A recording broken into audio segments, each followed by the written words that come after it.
कांग्रेस के नेता राहुल गांधी की मुश्किलें कम नहीं हो रही। अब सुप्रीम कोर्ट से एक ऐसी खबर सामने आई है जिसके बाद दूध का दूध और पानी का पानी हो गया है।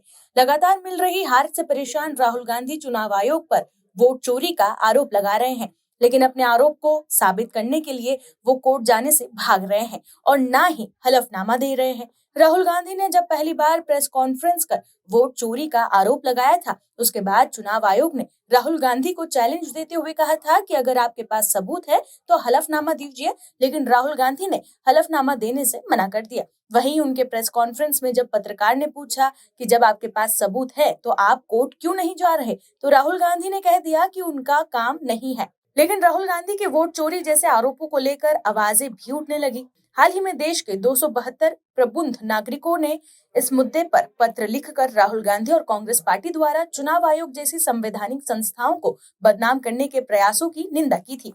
वहीं अब सुप्रीम कोर्ट से जो खबर आई है उससे सब कुछ साफ हो गया है। क्या है पूरी खबर, आइए आपको बताते हैं इस रिपोर्ट में। दर्शकों, राहुल गांधी और विपक्ष के नेता चुनाव आयोग पर सिर्फ वोट चोरी का आरोप लगा रहे हैं, लेकिन वो कोई सबूत नहीं दे पा रहे। एसआईआर को लेकर एक तरफ विपक्ष देश भर में जमकर विरोध कर रहा है, तो वहीं दूसरी तरफ सुप्रीम कोर्ट में भी इसे लेकर गहमा-गहमी देखने को मिल रही है। इस मामले में सुनवाई के दौरान प्रशांत भूषण से सुप्रीम कोर्ट ने भड़कते हुए कहा कि वो अपनी दलीलें कानूनी दायरे में रहकर दे। दरअसल प्रशांत भूषण ने दलील देते समय चुनाव आयोग को तानाशाह कह दिया था। इसके बाद से ही सुप्रीम कोर्ट ने उन्हें कानूनी दायरे में रहने की हिदायत दी। सुप्रीम कोर्ट ने ये भी कहा कि वो राजनीतिक पार्टियों की तरह तीखी बातों का जिक्र न करे। बता दें कि प्रशांत भूषण ने सुनवाई के दौरान कई बातें कही। उनका कहना था कि वोटर लिस्ट को नए सिरे से तैयार करने का ये एक ऐसा काम है जो पहले कभी नहीं हुआ। ये representation of the people act के तहत गलत है। काम को कम समय में पूरा करने की जल्दबाजी ने बीएलओस को बहुत ज्यादा मानसिक और शारीरिक तनाव में डाल दिया है, जिसके कारण उनमें से 30 ने आत्महत्या कर ली है। प्रशांत भूषण ने ये भी कहा कि बहुत से लोग ईसी को तानाशाह मानते हैं क्योंकि उसे नियमों और कानूनों की कोई परवाह नहीं है और वो अपनी मर्जी से वही करता है जो उसे सही लगता है।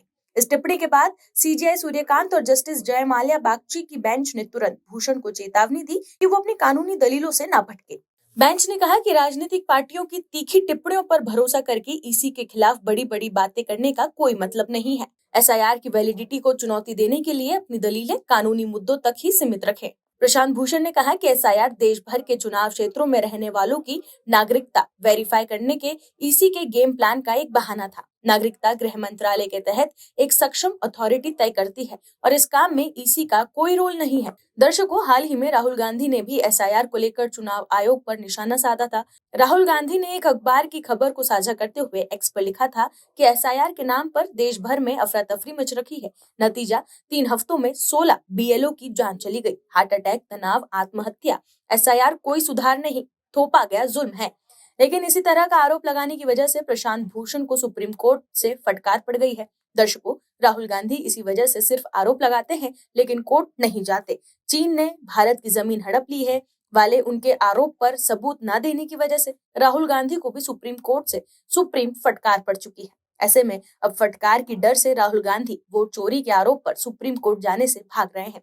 लेकिन देश के लोग सब कुछ समझ गए हैं। वोट चोरी के आरोप में कोई दम नहीं है। हार के बाद उनके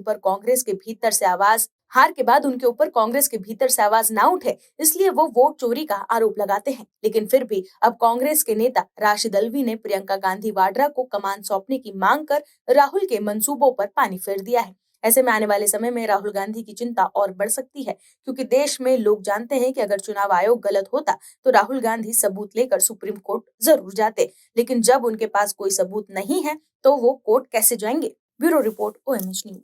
आप दर्शकों से विनम्र निवेदन है कि चैनल को सब्सक्राइब जरूर करें